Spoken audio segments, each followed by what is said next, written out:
राधे राधे, जय माता की भक्तों। आप सभी का स्वागत करती हूँ स्पिरिचुअल ज्ञान साधना में और आप सभी से अनुरोध करती हूँ कि स्पिरिचुअल ज्ञान साधना को सब्सक्राइब कर लीजिए और बेल आइकन को प्रेस कर दीजिए ताकि आपको नई नई वीडियोस का जय माता की। राधे राधे भक्तों, कैसे हैं आप सभी लोग। आशा करते हैं ईश्वर की कृपा से सभी लोग स्वस्थ और प्रसन्न होंगे। प्रिय भक्तों, सनातन धर्म में प्रत्येक अमावस्या तिथि विशेष मानी जाती है। भाद्रपद मास के कृष्ण पक्ष की अमावस्या को पिठौरी अमावस्या भी कहा जाता है। भक्तों, भादो का महीना चल रहा है और कृष्ण पक्ष चल रहा है। ऐसे में भादो अमावस्या की पावन तिथि आने वाली है। आइए आज की वीडियो में जानते हैं तिथि कब है और इसका महत्व क्यों है और इस दिन हम क्या करें क्या ना करें। बड़ी ही सुंदर जानकारी भाद्रपद मास की पिठौरी अमावस्या के विषय में आज लेकर आए हैं। तो आइए भक्तों, देर न करते हुए प्रारंभ करते हैं आज की ये सुंदर वीडियो। प्रिय भक्तों, जैसा कि हम सभी जानते हैं, वर्ष में 12 महीने होते हैं और हर महीने में अमावस्या की तिथि आती है।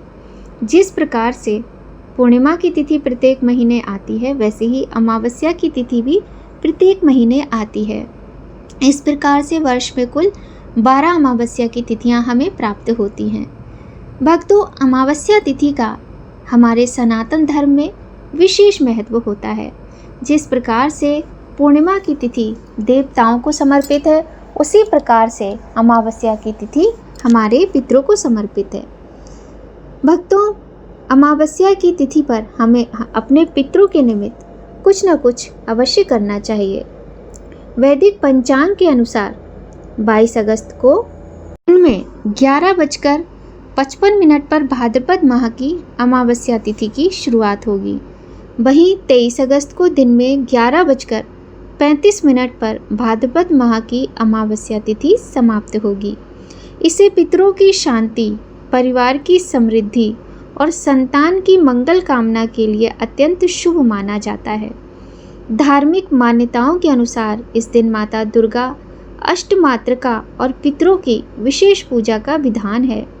पिठौरी शब्द संस्कृत के पिष्टक से बना है, जिसका अर्थ होता है आटे या पिट्ठी से बनी हुई वस्तु। इसी कारण इस दिन विशेष प्रकार की पिट्ठी या आटे से बने प्रतिमाओं और पकवानों का उपयोग पूजा में किया जाता है। ग्रंथों के अनुसार इस दिन पितरों के निमित्त किए गए कर्म और संकल्प अत्यंत फलदायी होते हैं। धार्मिक मान्यताओं के अनुसार इस दिन पितरों का स्मरण और तर्पण करने से उनके आशीर्वाद की प्राप्ति होती है। कहा जाता है कि पितरों की कृपा से संतान दीर्घायु, स्वस्थ और तेजस्वी होती है। पिठौरी अमावस्या का संबंध माता दुर्गा और मातृशक्ति से भी माना गया है।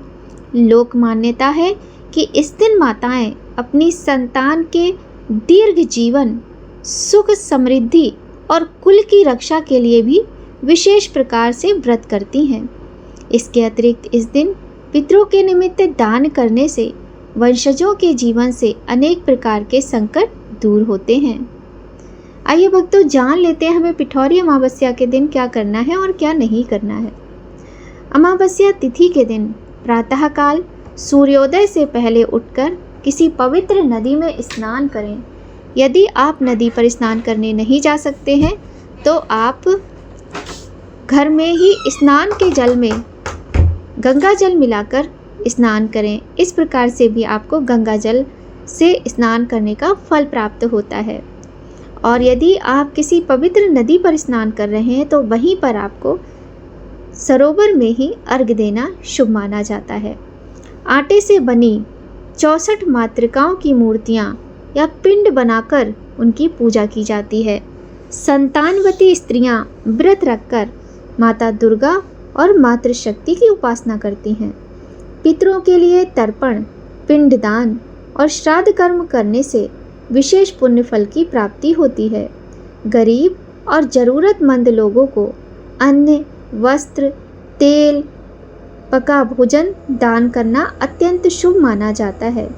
दिन भर संयम और सात्विक आहार का पालन करना चाहिए। भक्तों, इस दिन हमें किसी योग्य एवं सुपात्र ब्राह्मण को कुछ ना कुछ अवश्य दान करना चाहिए। वैसे नियम तो ये कहता है कि आप घर में सात्विक भोजन बनाकर, जिसमें आपको प्याज लहसुन का प्रयोग नहीं करना है, पूर्ण रूप से आपको पितरों के निमित्त जो भोजन कराया जाता है उसी भोजन को आपको बनाना है और शुद्ध सात्विक तरीके से बनाना है। स्वच्छता का भी ध्यान रखना है और किसी योग्य ब्राह्मण को घर में बुलाकर भोजन कराएं या फिर अपने मान्य जनों को घर में बुलाकर भोजन कराएं और उन्हें कुछ ना कुछ दान दक्षिणा देकर विदा करें। इस प्रकार करने से भी आपके पितृ तृप्त होते हैं और आपको आशीर्वाद देते हैं। भक्तों, इसके अतिरिक्त कुछ सरल उपाय भी आप इस दिन कर सकते हैं, जैसे 1 लोटा जल अपने घर में रह के अपने पितरों के निमित्त आपको अवश्य देना चाहिए। इसके लिए आपको क्या करना है, सूर्य निकलने के बाद आपको एक स्टील का लोटा लेना है, तांबे का लोटा ना लें। उसमें थोड़ा सा कच्चा दूध, गंगा जल, शुद्ध जल, काले तिल, अक्षत, सफ़ेद फूल और थोड़ा सा कुछ मीठा डालकर, चीनी वगैरह डालकर आप दक्षिण दिशा की तरफ ओम सर्व पितृ चरण कमलेभ्यो नमः, ओम प्रथम पितृ नारायणाभ्यो नमः, इस प्रकार से मंत्र बोलते हुए अपने पितरों के निमित्त उनका ध्यान करते हुए उन्हें जल प्रदान करें। जल देने से पितृ बहुत प्रसन्न होते हैं। इसके अलावा यदि आप कुछ नहीं कर पा रहे हैं, जल आपने दे दिया, अब आप अपने घर के मंदिर में पूजा पाठ बहुत अच्छे से करें।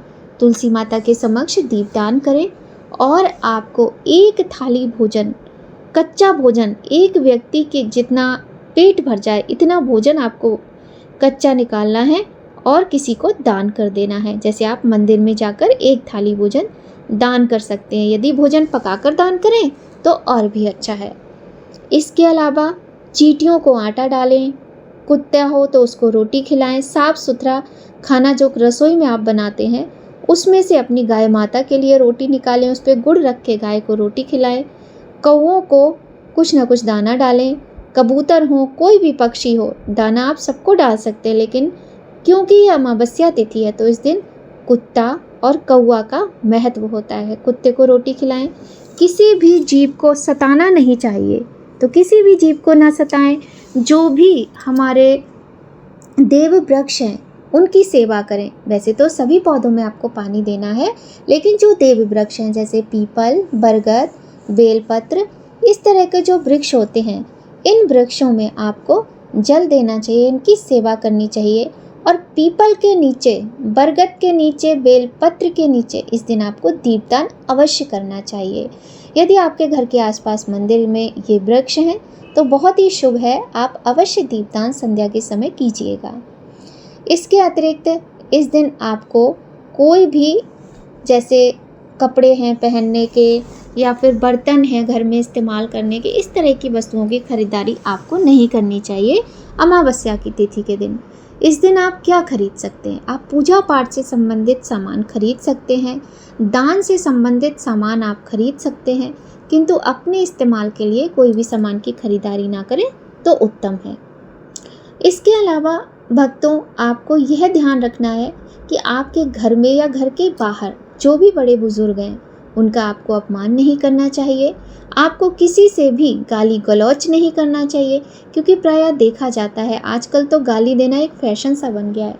लोग अपने घर में, घर के बाहर हर बात में गाली का इस्तेमाल करते हैं और गाली देने से बहुत ही बड़ा पितृदोष लगता है, हमारे ग्रहों का दोष लगता है। इसलिए किसी को भी गाली नहीं देनी चाहिए।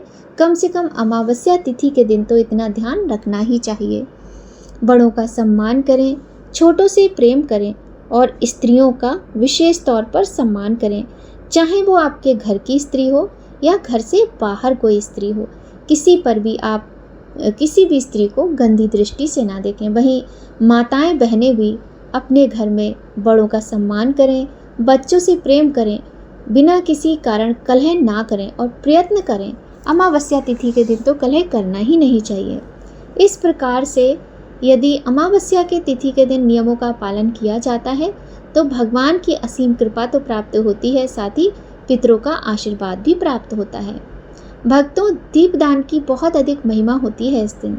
आपको क्या करना है, अपने घर के मंदिर में जब सूर्य डूबने वाले होते हैं उस समय गोधूली बेला में अपने घर के मंदिर में दीप जलाएं। अपने घर के बाहर चौखट पे काले तिल डालकर जरूर दीप जलाएं, क्योंकि ये भाद्रपद मास की पिठौरी अमावस्या है, साथ ही ये शनिवार के दिन है। तो काले तिल डालना बड़ा ही शुभ रहेगा। आप काले तिल डालकर अमावस्या तिथि पर अपने घर की चौखट पर दीप जलाएं। अपने घर, अगर आपके घर के ऊपर कोई मुमटी वगैरह है तो वहाँ दीप जलाएं। इसके अलावा आपके रसोई घर में जो पानी का स्रोत है वहाँ दीप जलाएं। अन्नपूर्णा माता के समीप दीप जलाएं। इस प्रकार से आपको दीपदान अवश्य करना चाहिए, और हो सके तो मंदिर जाकर शिवालय में एक दीपदान करें, और एक पीपल पर, एक बरगद पर, और मिल जाए तो बेलपत्र पर भी करें। जरूरी नहीं है भक्तों कि इतने सारे उपाय हैं, ये आपको सभी करने हैं। इनमें से कोई भी 1 या 2 उपाय करके भी आप अपने पितरों के निमित्त उनका आशीर्वाद प्राप्त कर सकते हैं, उन्हें प्रसन्नता प्रदान कर सकते हैं।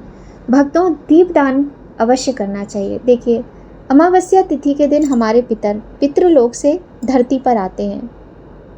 एक बात का और ध्यान रखिए, पितरों के निमित्त जो भी कार्य किया जाता है वो सूर्य देव की जब किरणें पृथ्वी पर बहुत अच्छे से फैल जाती हैं उसी बीच में किया जाता है। ना तो शाम के समय किया जाता है और ना ही सुबह सुबह किया जाता है।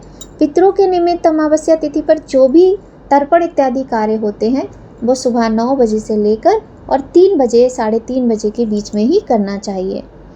इस दिन किसी भी प्रकार के मांस, मदिरा और तामसिक भोजन का प्रयोग नहीं करना चाहिए।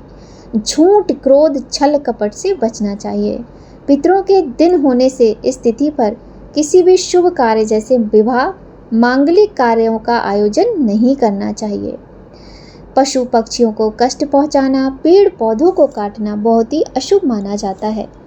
अनावश्यक यात्रा रात्रि में ना करें और हर तरह के विवाद से बचना चाहिए। भक्तों, इस प्रकार से छोटी छोटी बातों का ध्यान रखकर हम अपने पितरों का आशीर्वाद प्राप्त कर सकते हैं और उन्हें प्रसन्न कर सकते हैं। देखिए, जब पितर धरती पर आते हैं और हम उनको जल प्रदान करते हैं तो वो बड़े प्रसन्न होते हैं, क्योंकि जल से उनकी तृप्ति होती है।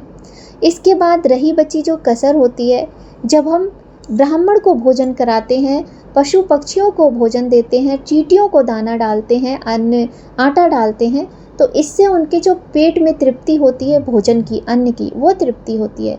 इसके अलावा जब हम संध्या के समय दीपदान करते हैं तो इससे क्या होता है, वो अपने लोक को संध्या के समय वापस लौट जाते हैं, और लौटते समय उनके मार्ग में रोशनी होती है, उनका मार्ग प्रकाशित होता है।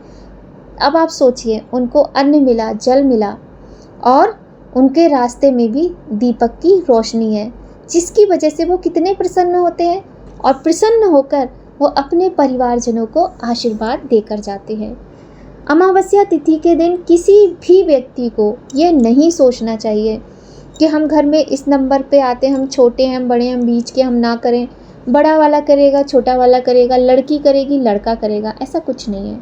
हम जानते हैं, हम समझते हैं कि जो लड़कियां हैं उनको थोड़ी सी मुश्किल होती है, क्योंकि जो सबके ससुराल में, सबके परिवार में ऐसे सुलझे हुए लोग नहीं होते हैं कि जो अपनी बहुओं को ये सारे कार्य आसानी से करने दें।